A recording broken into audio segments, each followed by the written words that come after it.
আসসালামু আলাইকুম ওয়া রাহমাতুল্লাহি ওয়া বারাকাতুহু। উপস্থিত আছেন অত্র এলাকার গণ্যমান্য মুরব্বীরা, ওলামায়ে কেরাম, অত্র এলাকার নেতৃবৃন্দ এবং দূর দূরান্ত থেকে আগত এবং অত্র এলাকার সম্মানিত ভাইয়েরা এবং পর্দার আড়ালে থাকা অগণিত অসংখ্য মা ও বোনেরা। আল্লাহ রাব্বুল আলামিন আমাদেরকে দীর্ঘ সময় থেকে কোরআন এবং হাদিসের আলোকে গুরুত্বপূর্ণ অনেকগুলো কথা শোনার তৌফিক দিয়েছেন। সেজন্য আরশে আযীমের মালিককে আমরা একটু শুকরিয়া জানাই, আলহামদুলিল্লাহ। আল্লাহ রাব্বুল আলামিন যখন কারো ভালো চান, তার ভেতরে দ্বীনের প্রেরণা, দ্বীনের জাগরণ, দ্বীনের প্রতি ভালোবাসা, দ্বীন সম্পর্কে বুঝ, নলেজ, দ্বীন সম্পর্কিত ইলম, ধারণা এবং আল্লাহর প্রতি টান সৃষ্টি করে দেন। আল্লাহর কোরআনের প্রতি, আল্লাহর নবীর সুন্নাহর প্রতি টান এবং আকর্ষণ আল্লাহই সৃষ্টি করে দেন। যদি কারোর মধ্যে এরকম টান এবং আকর্ষণ অনুভব হয়, হেদায়েতের পথে আসার যদি কোনো পথ কারোর জন্য সুগম হতে দেখা যায়, তাহলে আর বুঝতে বাকি থাকে না যে আরশে আযীমের মালিক তাকে পছন্দ করেছে। তো আমরা যারা এখানে এসেছি, দুনিয়াবি কোনো উদ্দেশ্য আমাদের আছে? আল্লাহ রাব্বুল আলামিন আমাদের এই আশাকে, বসাকে, শোনাকে, বলাকে, এই আয়োজনকে, যেভাবে আয়োজনের সাথে আমরা সম্পৃক্ত হয়েছি, সবাইকে আল্লাহ তাআলা কবুল এবং মঞ্জুর ফরমান, আমিন। সম্মানিত উপস্থিতি, মুহতারাম হাজরিন, আল্লাহ রাব্বুল আলামিন আমাদেরকে যে দ্বীন দিয়েছেন, যে ইসলাম দিয়েছেন, এই ইসলাম এর এক কথায় যদি কেউ ব্যাখ্যা করতে চায় ইসলামটা কি, তাহলে বলতে হবে সরল ভাবে, ইসলাম হলো কোরআন এবং সুন্নাহকে অনুকরণ করে চলার অপর নাম। কোরআন এবং সুন্নাহকে অনুসরণ করা, মেনে চলার অপর নাম হলো কি? ইসলাম। মুসলমান বলা হয় ওই ব্যক্তিদেরকে যারা আল্লাহ রাব্বুল আলামিনের আদেশ নিষেধগুলোকে নবী করিম সাল্লাল্লাহু আলাইহি সাল্লামের ব্যাখ্যা, বিশ্লেষণ, তার বাতানো পথ পদ্ধতি এবং তার হাদী অনুপাতে, তার পথ নির্দেশ অনুপাতে গ্রহণ করে, তাদেরকে বলা হয় কি? মুসলমান। কোরআন আমাদের সামনে আল্লাহ রাব্বুল আলামিন নাযিল করেছেন। এই কোরআন নাযিল করার জন্য আল্লাহ তাআলা প্রিয় নবী মুহাম্মদ মুস্তাফা সাল্লাল্লাহু আলাইহি সাল্লামকে নির্বাচন করেছেন। তিনি আল্লাহর শ্রেষ্ঠ রাসূল এবং দূত। আল্লাহর কথা ব্যাখ্যা এবং বিশ্লেষণ করার জন্যই আল্লাহ তাকে পাঠিয়েছেন। এটা তার পাঠানোর অন্যতম মৌলিক উদ্দেশ্য। আল্লাহ চাইলে আসমান থেকে জিবরিলকে দিয়ে একটা কোরআনের কপি পাঠিয়ে দিতে পারতেন, যেটা দেখে মানুষ চলতো, এবং মক্কার মুশরিকরা অনেক সময় বলতো, লাউলা নুজিলাল কুরআন জুমলাতান ওয়াহিদা, কোরআন একসঙ্গে কেন নাজিল হয় না? কোরআন একটু একটু করে নাজিল হয়েছে। 23 বছর ধরে নাজিল হয়েছে। কত বছর ধরে নাজিল হয়েছে? 23 বছর ধরে। নবী করিম সাল্লাল্লাহু আলাইহি সাল্লাম নবুয়ত প্রাপ্তি যখন ঘটেছে মক্কায়, তারপর থেকে তার ওয়াফাতের আগ পর্যন্ত একটু একটু করে আল্লাহ কোরআন নাজিল করেছেন। একটু একটু কয়েকটা করে আয়াত দিয়েছেন, ছোট্ট একটা সূরা দিয়েছেন। এটা নবীজি সাল্লাল্লাহু আলাইহি সাল্লাম আমল করেছেন, সাহাবীদেরকে প্র্যাকটিক্যাল আমল শিক্ষা দিয়েছেন, তাদেরকে ব্যাখ্যা বিশ্লেষণ জানিয়েছেন। এটা তাদের অন্তরে রপ্ত হয়ে গেছে। আবার যখন প্রয়োজন দেখা দিয়েছে, আবার কয়েকটা আয়াত আল্লাহ তাআলা নাজিল করেছেন। এইভাবে গোটা কোরআন আল্লাহ তাআলা নাজিল করেছেন। এই জন্য এই কোরআন যদি কেউ বুঝতে চায়, এই কোরআন যদি কেউ অনুসরণ করতে যায়, আল্লাহর গোলামি যদি কেউ করতে চায়, নবী করিম সাল্লাল্লাহু আলাইহি সাল্লামের হাদিস ছাড়া, তার সুন্নাতের অনুকরণ ছাড়া কোনোদিনই মানা সম্ভব না।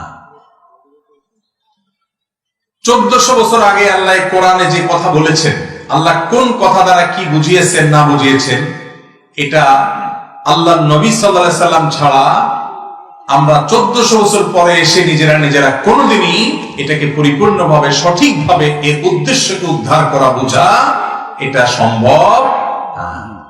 মুহতারাম হাজিরিন, এইজন্য আল্লাহ রাব্বুল আলামিন কোরআনে হাকিমে বলেছেন, وَأَنزَلْنَا إِلَيْكَ الذِّكْرَ لِتُبَيِّنَ لِلنَّاسِ مَا نُزِّلَ إِلَيْهِمْ। অর্থাৎ হে রাসূল, আমি কোরআন আপনার প্রতি নাজিল করেছি। কেন নাজিল করেছি?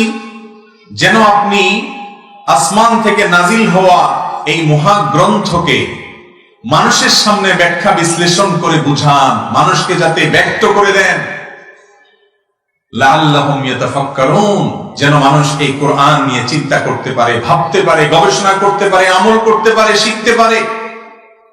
এই আয়াত থেকে দিনের আলোর মতো পরিষ্কার হয়ে যায় যে কোরআনের সাথে নবী করিম সাল্লাল্লাহু আলাইহি সাল্লামের হাদিসের রিলেশন বা সম্পর্কটা কোথায়।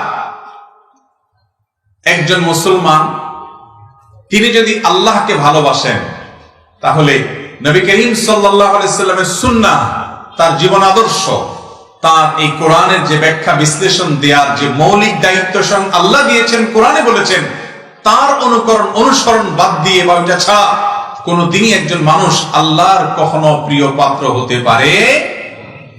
আল্লাহ তাআলা কোরআনে কারীমে বলেছেন, কুল ইন কুনতুম তুহিব্বুনাল্লাহা ফাত্তাবিউনি ইউহিব্বুকুমুল্লাহ ওয়া ইয়াগফির লাকুম যুনুবাকুম। হে রাসূল, আপনি বলে দিন মানুষদেরকে, তোমরা যদি আল্লাহকে ভালোবাসো তাহলে অনুসরণ করতে হবে আমাকে, অর্থাৎ মুহাম্মদ সাল্লাল্লাহু আলাইহি ওয়াসাল্লামকে। আল্লাহকে ভালোবাসি এই কথা যদি কেউ দাবি করে, তার প্রমাণ হবে যে সে নবী করিম সাল্লাল্লাহু আলাইহি সাল্লামকে অনুসরণ, তার সুন্নাহকে ফলো করছে কিনা। নবীজি সাল্লাল্লাহু আলাইহি সাল্লামের সুন্নাহর অনুসরণ নাই, সে কখনো মুখে দাবি করলেও আল্লাহ রাব্বুল আলামিনের ভালোবাসার সত্যিকারের দাবিদার হতে পারবে না। আল্লাহ রাব্বুল আলামিন কোরআনে হাকিমে আরো বলেছেন, فآمنوا بالله ورسوله النبي الأمي الذي يؤمن بالله وملائكته واتبعوه لعلكم تهتدون। যার অর্থ হলো, হে মুসলমানরা, হে ঈমানদাররা, হে দুনিয়ার মানুষ, তোমরা আল্লাহর প্রতি এবং তার রাসূলের প্রতি ঈমান আনো। যিনি নবী, যিনি উম্মি, যিনি আল্লাহ এবং ফেরেশতাদের প্রতি ঈমান এনেছেন, শুধু তার প্রতি ঈমান আনবে, বিশ্বাস করবে, এখানেই ক্ষান্ত হয়নি আল্লাহকে বলে, এটি যথেষ্ট না, বরং ওয়াত্তাবিউহু লাআল্লাকুম তাহতাদুন, তোমরা অনুকরণ করো কার? মুহাম্মদ সাল্লাল্লাহু আলাইহি সাল্লামের, তাহলে তোমরা সঠিক পথ পাবে। অতএব নবীজি সাল্লাল্লাহু আলাইহি সাল্লামের অনুসরণ ছাড়া দুনিয়াতে কোনো মুসলমান, কোনো মানুষ জান্নাত এবং সঠিক পথের দিশা পেতে পারে না। মুহতারাম হাজরিন, আল্লাহ তাআলা কোরআনে কারীমে আরো বলেছেন, লাকাদ কানা লাকুম ফি রাসূলিল্লাহি উসওয়াতুন হাসানাহ লিমান কানা ইয়ারজুল্লাহা ওয়াল ইয়াওমাল আখিরা ওয়া যাকারাল্লাহা কাসীরা। যারা আল্লাহর প্রতি ঈমান আনে, আখিরাতের প্রতি ঈমান এনেছে এবং আল্লাহকে অনেক বেশি স্মরণ করে, এই ঈমানদারদের জন্য আল্লাহর রাসূলের জীবনীতে মুহাম্মদ সাল্লাল্লাহু আলাইহি সাল্লামের আদর্শ এবং জীবন ইতিহাস, তার জীবন দর্শন, জীবন আদর্শ, তার সুন্নাতের মধ্যে সর্বোত্তম মডেল আছে। অতএব কেউ যদি মডেল ফলো করতে চায়, সুন্নাতে রাসূল বা নবী করিম সাল্লাল্লাহু আলাইহি সাল্লামের হাদিসের তার সুন্নাতকে খুঁজে খুঁজে কিভাবে তিনি কোন কাজটি করতেন, কিভাবে তিনি সালাত আদায় করতেন, কিভাবে তিনি সিয়াম পালন করতেন, কিভাবে তিনি ওযু করতেন, কিভাবে তিনি উঠা বসা করতেন, কিভাবে তিনি খাওয়া দাওয়া করতেন, কিভাবে তিনি কথাবার্তা বলতেন, কিভাবে তিনি কোন ইবাদত করতেন, সকল ইবাদতে মুহাম্মদ সাল্লাল্লাহু আলাইহি সাল্লামের পদ্ধতি যে ব্যক্তি খুঁজবে, ওই ব্যক্তি একমাত্র সফলকাম হবে। তার জন্য রয়েছে সর্বোত্তম আদর্শ নবী করিম সাল্লাল্লাহু আলাইহি সাল্লামের সুন্নাহ এবং তার জীবন দর্শন। আল্লাহ রাব্বুল আলামিন আরো বলেছেন, ফালইয়াহযারিল্লাযীনা ইউখালিফুনা আন আমরিহি আন তুসিবাহুম ফিতনা আও ইউসিবাহুম আযাবুন আলীম। যারা নবী করিম সাল্লাল্লাহু আলাইহি সাল্লামের বিরুদ্ধাচরণ করে, তার পদ্ধতির অনুকরণ করে না, তারা যেন সাবধান থাকে যে দুনিয়াতে তাদেরকে ফিতনা গ্রাস করবে। ইসলাম অনুসরণের নাম দিয়ে তারা ইসলামের বাইরে চলে যাবে, কোরআন অনুসরণ করার চেষ্টা করবে, কিন্তু তাদের অগোচরে তারা কোরআন থেকে সরে যাবে, তারা ইসলামের উপরে থাকতে পারবে না। আজ আমাদের অনেক ভাই আছে এমন, অনেক বোন আছেন এমন, যারা কোরআন অনুসরণের নাম দিয়ে শুধুমাত্র তারা কোরআনের আয়াত খোঁজেন। তারা বলেন হাদিসের ব্যাপারে সন্দেহ আছে, নাউজুবিল্লাহ। তারা হাদিসের সংকলন নিয়ে নানা রকমের উদ্ভট প্রশ্ন তুলে, কিভাবে হাদিস সংকলন হয়েছে, কিভাবে হাদিস সংরক্ষিত হয়েছে, মুহাদ্দিসরা সেজন্য কি করেছেন, কত সহস্র সহস্র পৃষ্ঠা রচিত হয়েছে, কত হাজার লাখ মানুষের জীবন সংরক্ষিত হয়েছে। রিজাল শাস্ত্র সম্পর্কে ধারণা নাই, যারা তানকিদ সম্পর্কে, যারা সম্পর্কে তাদিল সম্পর্কে ধারণা নাই, রিজাল শাস্ত্রের শত শত সহস্র ভলিউমে অগণিত গ্রন্থ রচনা করেছেন মুহাদ্দিসগণ, শুধু হাদিসে নববী শুদ্ধ নিরূপণ করবার জন্য সে সম্পর্কে ধারণা নাই। এই মানুষগুলো আজকাল অনেকে আছে, দেখবেন যে না কোরআনে যথেষ্ট, হাদিসের মধ্যে নানা রকমের অসুবিধা আছে। এই মূর্খতা সুলভ কথা যারা বলে, তাদের সম্পর্কে আল্লাহ রাব্বুল আলামিন বলেছেন তারা যেন সতর্ক থাকে। তারা এই ইসলাম অনুসরণের হয়তো সৎ উদ্দেশ্য তাদের আছে, কিন্তু এই শুধু কোরআনকে মানলেই চলবে এই কথা যারা বলবে, নবী সাল্লাল্লাহু আলাইহি সাল্লামের বিরুদ্ধাচরণ যারা করবে, তাদেরকে দুনিয়াতে ফিতনা পেয়ে বসবে। তারা ফিতনার গর্তে পা দিয়ে হারিয়ে যাবে ইসলাম থেকে, এবং আখিরাতে তাদের জন্য যন্ত্রণাদায়ক শাস্তি আল্লাহ তাআলা রেখেছেন। কোরআনে কারীমকে সারা পৃথিবীতে সবচেয়ে সুন্দর করে যারা ব্যাখ্যা করেছেন, সারা বিশ্বের ইতিহাসে সকল মুসলিম আহলে সুন্নাত জামাতের কাছে সবচেয়ে সমাদৃত যে সকল তাফসীর গ্রন্থগুলো আছে, এর মধ্যে থেকে তাফসীর ইবনে কাসীর অন্যতম। এই তাফসীর ইবনে কাসীর ইমাম ইবনে কাসীর রাহিমাহুল্লাহ এই আয়াতের ব্যাখ্যায় বলেছেন যে এখানে আল্লাহ রাব্বুল আলামিন নবী করিম সাল্লাল্লাহু আলাইহি ওয়াসাল্লামের নির্দেশের বিরুদ্ধাচরণ করা বলতে বুঝিয়েছেন তার পথের, তার মতের, তার পদ্ধতির, তার সুন্নতের, তার শরীয়তের। অতএব নবী করিম সাল্লাল্লাহু আলাইহি ওয়াসাল্লাম হলেন আল্লাহর পক্ষ থেকে দেওয়া মডেল। এই মডেলের সাথে আপনার ইবাদত বন্দেগী যদি মিলে, আল্লাহর কাছে গ্রহণযোগ্য হবে, আর যদি না মিলে সেটা গ্রহণযোগ্য হবে না। মুহতারাম হাজরিন, আমরা অনেক সময় দেখি দর্জি দোকানে কেউ যখন জামা বানাইতে দেয়, তখন একটা জামা দিয়ে বলে দেয় যে হুবহু এই জামাটাতে যে যে মাপ আছে, একই মাপে একই আপনার সাইজ অনুযায়ী আপনি জামাটা তৈরি করে দিবেন। দর্জি সাহেব যদি ওই জামার সাথে একেবারে পরিপূর্ণভাবে মিল রেখে হাতার সাইজ, ঝুল, তারপরে আপনার এটার যে বডির সাইজ, সবকিছু যদি ওই জামার সাথে মিল করে করতে পারেন, তাহলে অবশ্যই যিনি জামা বানাতে দিয়েছেন তিনি খুশি হবেন, তিনি তার অর্ডারে সন্তুষ্ট হবেন, তাকে উপযুক্ত পারিশ্রমিক দিবেন। আর যদি জামাটা যার কাছে বানাই দিচ্ছে দর্জি সাহেব নিজে থেকে বুদ্ধি করে, চালাকি করে ওইটার কোথাও একটু কম করে, কোথাও একটু বেশি করে, বলে যে না এখন একটু বয়স হয়েছে আপনার, এই জন্য বড় করে দিলাম, হয়তো আপনি কদিন পরে মোটা হবেন সেজন্য একটু আমি এটার বডিটা বাড়াই দিলাম, নিজে থেকে পণ্ডিতি করে যদি একটু আগপাস করে, তাহলে ওই দর্জিওয়ালাকে পারিশ্রমিক দিবে নাকি বকা দিবে ওই লোক? মুহতারাম হাজরিন, আল্লাহ রাব্বুল আলামিন আমাদেরকে নবী করিম সাল্লাল্লাহু আলাইহি সাল্লামকে মডেল করে পাঠিয়েছেন। আমাদের নবীজি হলেন ইসলামের কি মডেল।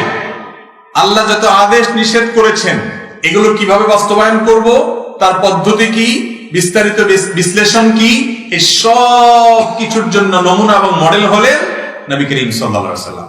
তাকে অনুসরণ করতে হবে, তাকে দেখে দেখে করতে হবে।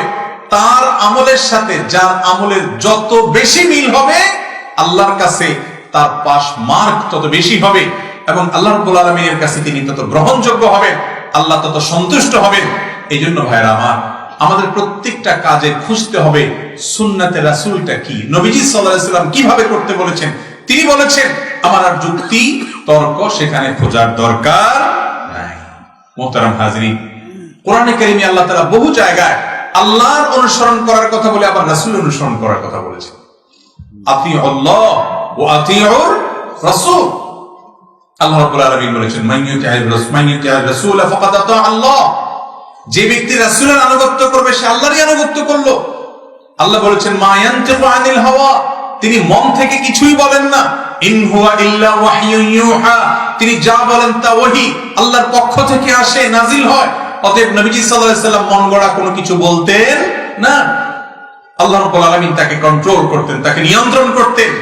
বিধায় নবী করিম সাল্লাল্লাহু আলাইহি ওয়াসাল্লামের অনুকরণ অনুসরণ ছাড়া কেউ খাঁটি মুসলমান হওয়া তো দূরের কথা, ইসলামের মূল পথেই কোনোদিন থাকতে পারবে না। এই জন্য আমাদেরকে সুন্নাত খুঁজে খুঁজে চলতে হবে। আমি একটা ইবাদত করবো, আমি দেখবো আমার নবীজি কিভাবে করেছে, নবীজি সাল্লাল্লাহু আলাইহি ওয়াসাল্লামের হাদিসে কিভাবে উল্লেখ আছে সেটা জানার চেষ্টা করব। নবীজির হাদিসে বিরুদ্ধাচরণ করা, তার সুন্নাতের বিরুদ্ধাচরণ করা কপাল পোড়া হওয়ার লক্ষণ, দুনিয়াতে ফিতনায় পড়ার লক্ষণ, আখিরাত ধ্বংসের লক্ষণ। ভাইরা আমার, নবী করিম সাল্লাল্লাহু আলাইহি ওয়াসাল্লাম তাকে আল্লাহ তাআলা ওহীর মাধ্যমে জানিয়েছেন কিয়ামতের আগে কিছু মুসলমান আসবে দুনিয়াতে, যারা নিজেদেরকে মুসলমান মনে করবে এবং তারা বলবে, আরামের চেয়ারে বসে বসে বলবে আমরা কিতাবের মধ্যে, আল্লাহর কিতাবের মধ্যে, কোরআনের মধ্যে যেটাকে হালাল পেয়েছি সেটাকে হালাল জানবো, এখানে যেটাকে হারাম পেয়েছি সেটাকে হারাম জানবো, বাস এটাই শেষ। রাসূলের হাদিস তারা গ্রহণ করবে না এবং সেটাকে তারা তাচ্ছিল্য ভরে উড়িয়ে দিবে যে আমরা শুধু এটাকেই যথেষ্ট মনে করছি। রাসূল সাল্লাল্লাহু আলাইহি ওয়াসাল্লামের হাদিসের আবার প্রয়োজন কি? নবী করিম সাল্লাল্লাহু আলাইহি ওয়াসাল্লাম ভবিষ্যৎবাণী করেছেন এমন একটা সময় আসবে, আজ আমাদের দেশে সেটি চলে এসেছে ভাই।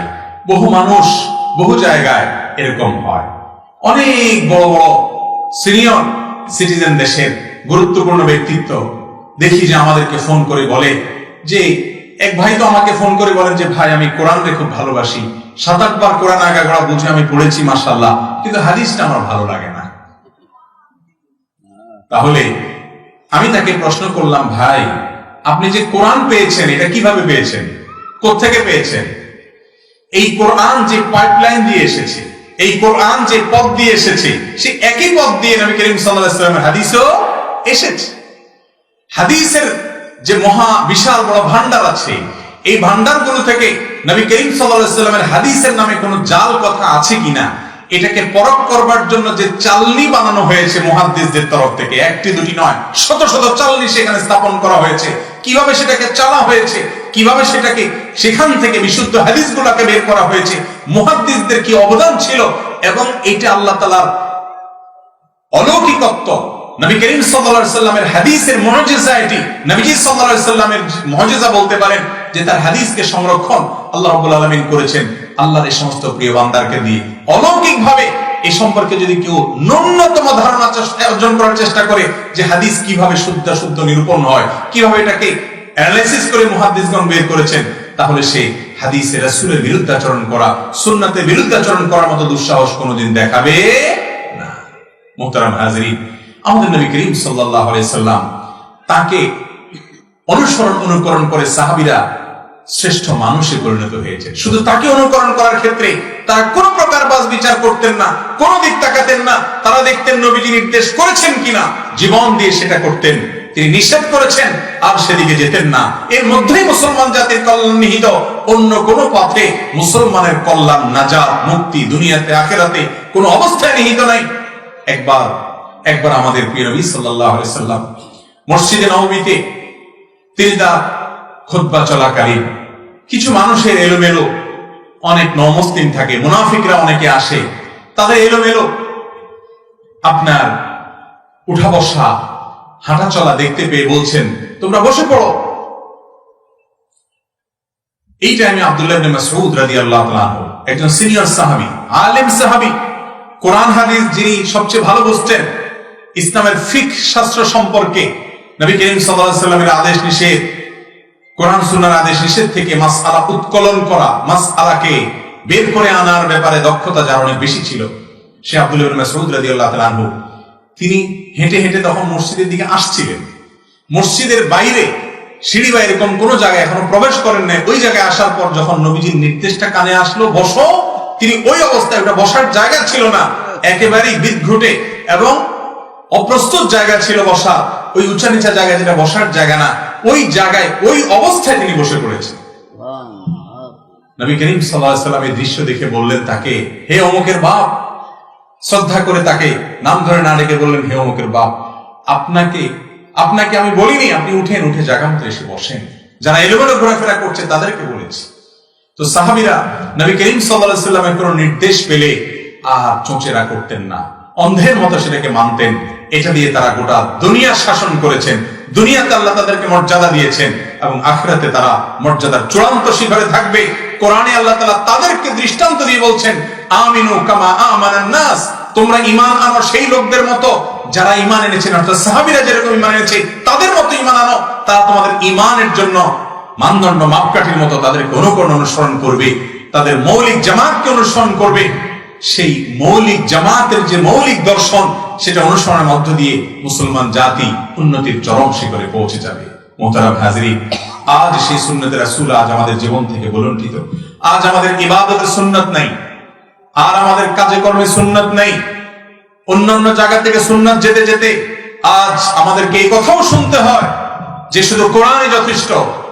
নতুন নতুন কিছু মানুষ বের হচ্ছে আমাদের সমাজে যারা আমাদের মুসলমান ভাই বোনদেরকে বিভ্রান্ত করছে। দুঃখজনক, তারা অনেকে জেনারেল শিক্ষিত মানুষ হয়ে ইসলাম চর্চা করলে, ইসলামের দাওয়াতের কাজে গিয়ে এলে সেটা অবশ্যই অ্যাপ্রিসিয়েট যোগ্য, সেটাকে আমরা সাধুবাদ জানাই। কিন্তু ইসলাম সম্পর্কে যারা সারা জীবন পড়াশোনা করেছেন, ঘাটাঘাটি করেছেন, গবেষণা করেছেন, যাদের পুঁথিগত বিদ্যা আছে, যাদেরকে আল্লাহ যথেষ্ট পরিমাণ পুরো জীবন দিনের মধ্যে কায়েম এবং দায়েম থাকার তৌফিক দিয়েছেন, সেই সকল আলিম যারা নবীদের ওয়ারিস, তাদের কথা অবজ্ঞা করে আজকাল কিছু সাধারণ শিক্ষিত ভাই বোনদেরকে দেখা যায় তারা প্রকৃত ইসলাম আর বিকৃত ইসলাম পার্থক্য করে।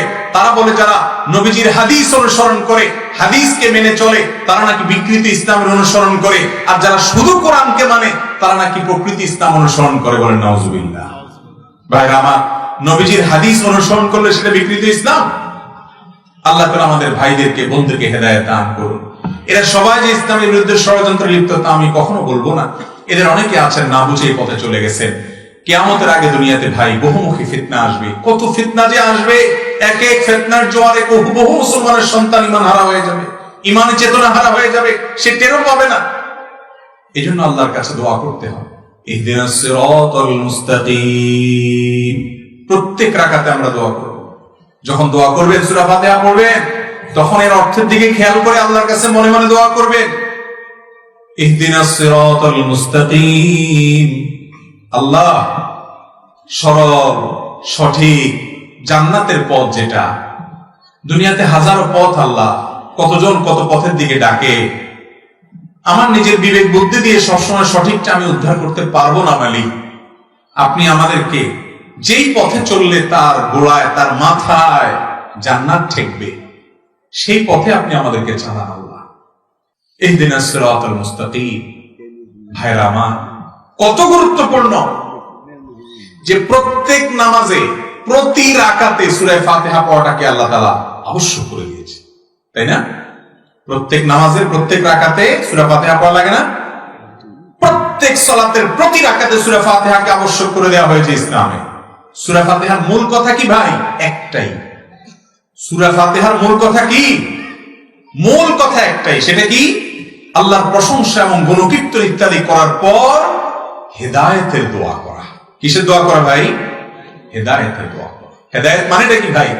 হেদায়েত মানে হলো আল্লাহ তাআলা যেন আপনাকে আমাকে সরাসরি গাইড করে, পথ দেখায়, আমরা যেন ভুল পথে না যাই। আসেন আমরা দোয়া করি, ও আরশে আজিমের মালিক, ও আসমান জমিনের মালিক, ও কাবার মালিক, ও কোরআনের মালিক, ও মুহাম্মদ সাল্লাল্লাহু আলাইহি সাল্লামের মালিক, ও সমস্ত নবী রাসূলদের মালিক, ও সকল সৃষ্টি জগতের মালিক, ও আমাদের মালিক, ও আহকামুল হাকিমিন, ও রব্বুল আলামিন, হে রহমান রহিম, হে মালিক ইয়াউমিদ্দিন, আপনি দয়া করে অনুগ্রহ করে আমাদেরকে হেদায়েতের উপরে কায়েম এবং দায়েম রাখুন, হেদায়েতের পথে পরিচালিত করুন আল্লাহ। আমাদের অনেক ভাইরা আছেন, অনেক জেনারেল শিক্ষিত, অনেক মেধাবী, অনেক পড়াশোনা করেন, কোরআনের পিছনে অনেক সময় দেন, কিন্তু তারা কোরআন গবেষণা করে দেখা যাচ্ছে নবীজির হাদিস থেকে সরে গেছে, শয়তান তাদেরকে সরায় ফেলছে। এই জন্য দেখবেন কোরআন যখন পাঠ করতে হয় শুরুতে আউযুবিল্লাহ পাঠ করতে হয়। কেন আউযুবিল্লাহ পাঠ করতে হয় ভাই? হাদিস পাঠের আগে তো আউযুবিল্লাহ পড়া লাগে না, অন্য কোনো কিছু পাঠের আগে তো আউযুবিল্লাহ পড়তে হয় না। আল্লাহ কোরআনে বলেছেন যে ফাইযা ক্রাআতাল কুরআন ফাসতাইয বিল্লাহি মিনাশ শাইতানির রাজীম। তুমি যখন কোরআন পাঠ করবে আল্লাহর কাছে পানা চাইবা শয়তান থেকে, আউযু বিল্লাহি মিনাশ শাইতানির রাজীম পড়ে তারপরে কোরআন পাঠ শুরু করবে। এইজন্য ফুকাহায়ে কেরাম এর ফতোয়া হলো কোরআন পাঠ করতে হলে বিসমিল্লাহির রহমানির রহিম বলেন আর না বলেন ওইটার চাইতে আউযু বিল্লাহি মিনাশ শাইতানির রাজীম বলার গুরুত্ব বেশি। যদি সূরার শুরুতে হয় বিসমিল্লাহর সাথে পাঠ করবেন, কিন্তু আউযু বিল্লাহি মিনাশ শাইতানির রাজীম পাঠ করাটা আবশ্যক, ওয়াজিব, এটা পাঠ করতে হবে কোরআন যখন পাঠ করবেন। কেন? কারণ কোরআন পাঠ করতে গিয়ে কোরআন থেকে ভালো কিছু বিপদগামী হওয়ার ভয় আছে। শয়তান এই কোরআন থেকেই ভুল বুঝিয়ে কাউকে বিপদে নিয়ে যেতে পারে। সেজন্য আল্লাহর কাছে শয়তান থেকে পানা চাইতে হয়। স্বয়ং আল্লাহই শিক্ষা দিয়েছেন কোরআন তেলাওয়াত করার আগে যদি আপনি স্পর্শ করতে চান ওযু করতে হয়, যদিও সে বিষয়ে হাদিস দ্বারা প্রমাণিত, এটা নিয়ে অনেক ভাইরা ধোঁয়াশা করেন। যাই হোক, এই যে পবিত্রতা অর্জন করতে হয়, বেগোসল অবস্থায় কোরআন তেলাওয়াত করা যায় না। কেন যায় না? পবিত্রতা অর্জন করতে হয়, শয়তান থেকে পানা চেয়ে আউযু বিল্লাহি মিনাশ শাইতানির রাজীম পড়া ছাড়া কোরআন তেলাওয়াত করা যায় না। কেন যায় না? কারণ আল্লাহ জানেন যে এই কোরআন এটা মহাগ্রন্থ, এটা থেকে যদি শয়তান কাউকে শয়তানি করতে চায় তো এই কোরআন গবেষণার নাম দিয়ে অনেক মানুষকে সুপথ থেকে সরাই দিবে। এই জন্য শয়তান থেকে পানা চাইতে, আল্লাহ আমি যেন মিসগাইডেড না হই, আমি যেন ভুল পথে না যাই, আমি যেন ইসলাম অনুসরণ নাম দিয়ে তোমার রাসূল থেকে সরে না যাই। কারণ রাসূল সাল্লাল্লাহু আলাইহি সাল্লামকে আল্লাহ তাআলা ডিউটি দিয়েছেন যে এই কোরআন তোমার কাছে নাজিল করেছি, তোমার প্রতি নাজিল করেছি। ওয়ানজালনা ইলাইকা যিকরা লিতুবাইয়িনা লিন-নাস, হে রাসূল আপনার প্রতি কোরআনকে নাজিল করেছি যেন আপনি মানুষের কাছে এই কোরআনকে ব্যাখ্যা করে দেন। এর চেয়ে স্পষ্ট কথা আর কি হবে? যারা হাদিস অস্বীকার করেন, যারা হাদিসের প্রামাণ্যতাকে অস্বীকার করেন, আমি ভাইদেরকে বলবো এই আয়াতের শুধু অনুবাদটা দেখেন, আল্লাহ কি বলছেন, ওয়ানজালনা ইলাইকা যিকরা, হে রাসূল আপনার প্রতি আমি কোরআন নাজিল করেছি কেন? লিতুবাইয়িনা লিন-নাসি মা নুজিলা ইলাইহিম, যে কোরআন নাজিল করা হয়েছে এই কোরআন যেন মানুষকে আপনি ব্যাখ্যা করে দিতে পারেন। তাহলে নবীজি ব্যাখ্যা করে দেওয়ার দায়িত্ব আল্লাহ তাআলা দিয়েছেন, আর আপনি বলবেন যে না তার ব্যাখ্যা লাগবে না, আমরা নিজেরা নিজেরা কোরআন বুঝবো। এর চাইতে বড় ভ্রষ্টতা, এর চাইতে বড় গোমরাহি আল্লাহর জমিনে আর কি হতে পারে? আল্লাহ তাআলা আমাদের সবাইকে এই সমস্ত গোমরাহি থেকে বেঁচে থাকার তৌফিক নসিব করুন। প্রত্যেকটা কাজে সুন্নাহকে অনুসরণ করবো তো ইনশাআল্লাহ। ভাইরা আমার, নবী করিম সাল্লাল্লাহু আলাইহি সাল্লামকে আল্লাহ তাআলা কেন পাঠিয়েছেন? তাকে মডেল করে পাঠিয়েছেন, তাকে আদর্শ করে পাঠিয়েছেন। তিনি আমাদের মডেল, তাকে দেখে দেখে আমাদের চলতে হবে। যদি তাকে অনুসরণ করা না লাগতো তাহলে আল্লাহ তাআলা আসমান থেকে কিতাব পাঠিয়ে দিন, ওটাই যথেষ্ট হতো। নবীকে দিয়ে আস্তে আস্তে সেটা ব্যাখ্যা কেন দেওয়ালেন? যদি কোরআন বোঝার জন্য তথাকথিত কোরআন গবেষকদের শরণাপন্ন হতে হয় তাহলে এর চেয়ে বড় হাস্যকর জিনিস কি আছে? এই কোরআন যার প্রতি নাজিল হয়েছে তিনি বুঝেন না, আপনারা বুঝেছেন, আপনাদের ব্যাখ্যা নিতে হবে মুহাম্মদ সাল্লাল্লাহু আলাইহি ওয়াসাল্লাম ব্যাখ্যা বাদ দিয়ে। কিয়ামতের আলামত সমূহের মধ্যে থেকে আমাদের অনেক শিক্ষিত ভাইরা, অনেক শিক্ষিত বোনরা আজ এই ফাঁদে পা দিচ্ছেন।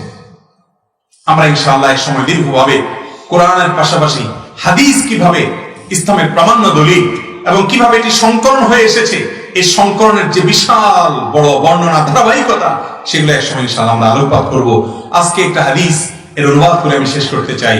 নবী করিম সাল্লাল্লাহু আলাইহি সাল্লামের জীবনের শেষের দিকে আবেগঘন একটা পরিবেশে তিনি একটা ভাষণ দিয়েছেন। ভাই, মানুষ যখন দুনিয়া থেকে চলে যায়, নিজের কাছের মানুষ, আপনজন, প্রিয়জন, ছেলে মেয়েদেরকে ডেকে আদর করে জীবনের সবচেয়ে গুরুত্বপূর্ণ উপদেশগুলো করে, ঠিক না বেঠিক? আমাদের নবী করিম সাল্লাল্লাহু আলাইহি সাল্লাম ঠিক এরকম একটা বার, বরং একাধিকবার তার জীবনের শেষের দিকে এসে যে কথাগুলো বারবার জীবনে বলতেন সেগুলোকে একটু বিশেষ গুরুত্বের সাথে বলেছেন। এবং তিনি বলেছেন লোকদেরকে লক্ষ্য করে, উসিকুম বিতাকওয়াল্লাহ ওয়াস সামঈ ওয়াত তাআ, আমি তোমাদেরকে আল্লাহর তাকওয়া অর্জন করার জন্য ওসিয়ত করছি। নবীজি বলছেন আমি তোমাদেরকে ওসিয়ত করছি তোমরা তাকওয়া অর্জন করো, আল্লাহর ভয় অন্তরে জায়গা দাও, জাগ্রত করো। কোন একটা খারাপ কাজ করবেন, আল্লাহর ভয় মনে আসতে হবে যে কেউ দেখছে না, যিনি দেখার তিনি ঠিকই দেখছেন। অতএব মুসলমান কেউ দেখুক বা না দেখুক, সর্বাবস্থায় আল্লাহর ভয় অন্তরে জাগ্রত রেখে সেই কারণে অন্যায় থেকে নিজেকে বাঁচাবে। এটা হলো আমাদের মূল চালিকা শক্তি, আল্লাহর ভয়, তাকওয়া। এটা যদি কারোর অন্তরে থাকে, ওই ব্যক্তিকে মনিটরিং করার জন্য পৃথিবীর কোনো সিসিটিভি ক্যামেরার প্রয়োজন হবে না, কোন সিস্টেমের প্রয়োজন হবে না। ওই ব্যক্তি নিজেই নিজের মনিটর করবে, খোদ আল্লাহ রাব্বুল আলামিন তাকে পর্যবেক্ষণ করছেন, এই বিশ্বাস ইয়াকিন তার আছে। আল্লাহ সব দেখেন, বসীর, তিনি সবকিছু দেখতে পান। এই বিশ্বাস থাকার কারণে ঈমানদার আল্লাহর ভয় অন্তরে লালন করবে। এই জন্য ভাইরা আমার, যার ভিতরে তাকওয়া আছে সে সবচেয়ে বড় মুসলমান, তার কিচ্ছু দরকার নাই। এই জন্য নবীজি প্রথম উপদেশ দিয়েছেন, উসিকুম বিতাকওয়াল্লাহ, ও দুনিয়ার মানুষ তোমাদেরকে আমি ওসিয়ত করছি আল্লাহর ভয় এবং তাকওয়া অন্তরে জায়গা দাও।